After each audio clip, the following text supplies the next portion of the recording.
கூடுதல் தகவல்கள் இருக்கிறதா? இந்த ஒரு 2 பிரதான கூட்டணிக்கும் இடையான ஒரு வித்தியாசம் என்பது குறைந்து கொண்டே வருகிறது. 1.2% அப்படிங்கிற அளவில் தான் ராஜபக்ச அங்கம் பெற்றிருக்கக்கூடிய அணிக்கும் ரணில் விக்ரமசிங்கே தலைமையிலான அணிக்குமான ஒரு வாக்கு சதவீதம் அப்படிங்கிறது முன்னிலை நிலவரங்கள் எடுத்துக்கொண்ட வித்தியாசம் இருக்கிறது. கூடுதல் தகவல்கள் இருக்கிறதா? கொழும்புடைய முடிவுகள் வெளிவர துவங்கி இருக்கிறதா? ஏனென்றால் அது ஒரு பெரிய பிரதானமான மாற்றத்தை முன்னிலை நிலவரங்களில் ஏற்படுத்தக்கூடும். இப்ப நாம வாக்கு எண்ணும் மையத்திற்கு முன்னாடி தான் இருக்கோம். இங்க ஒவ்வொரு தொகுதியா அறிவித்துக் கொண்டிருக்கிறார்கள். லீடிங் அப்படின்னு சொல்லிட்டு பார்த்தா ரணில் விக்ரமசிங்கே கட்சி தான். அதாவது இப்பொழுது 99.9% இலங்கையினுடைய நிலை என்ன, இலங்கையின் அடுத்த பிரதமர் யார் என்றால் அது திரு ரணில் விக்ரமசிங்கே தான்.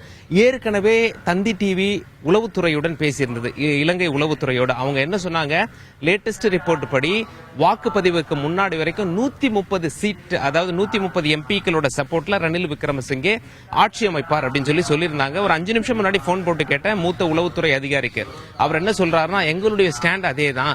ரணில் விக்ரமசிங்கே உடைய கூட்டணி கட்சி 105 எம்பிக்களுடைய சப்போர்ட்டை பெறுவார்கள், வெற்றி பெறுவார்கள். மீதி 20 சப்போர்ட் அப்படிங்கிறது சிறிசேனா உடைய ஆதரவாளர்கள் கிட்ட இருந்து அவருக்கு வரும். சோ 105 பிளஸ் ஒரு 20, குறைந்தபட்சம் 125 எம்பிக்களோட ஆதரவோட ரணில் விக்ரமசிங்கே ஆட்சி அமைப்பார் அப்படின்னு சொன்னாங்க.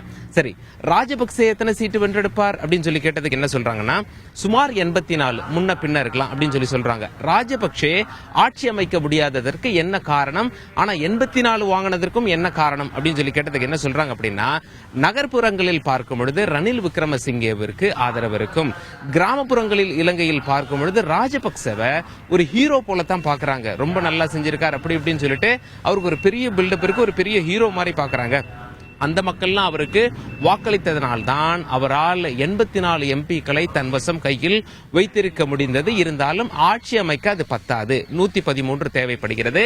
ரணில் விக்ரமசிங்கேவும் எங்களுடைய முன்னாள் கருத்து கணிப்புப்படி இப்பொழுது ரணில் விக்ரமசிங்கேவே ஆட்சி அமைப்பார் அப்படின்னு இலங்கை உளவுத்துறையில மூத்த அதிகாரி நமக்கு தகவல் சொல்லியிருக்காது. இது ஒரு புறம் இருக்கையில ராஜபக்சவுடைய எதிர்காலம் இப்பொழுது கேள்விக்குறியாகிறது. ஏன் அப்படின்னா, கடந்த 7 மாதத்தில், அதாவது ஜனவரி 9ஆம் தேதி சிறிசேனா அதிபராக பதவியேற்றுக் கொண்ட பிறகு என்ன பண்ணார் அப்படின்னா, ரணில் விக்ரமசிங்கேவை பிரதமராக நியமித்தார்.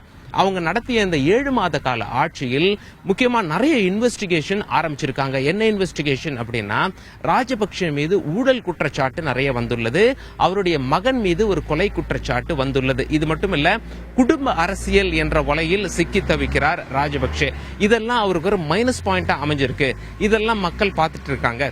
இதன் காரணமாக கூட அவருக்கு குறைந்த தொகுதிகள் கிடைத்திருக்கலாம். பட் ராஜபக்சேவுடைய அரசியல் எதிர்காலம் இனி பெரிய கேள்விக்குறி. அவர் முன்னாடி மிகப்பெரிய விசாரணைகள் எல்லாம் அவரை பிடிக்க காத்து கொண்டிருக்கிறது அப்படின்னு சொல்லிட்டு அந்த உளவுத்துறை அதிகாரி நமக்கு தகவல் சொன்னார்.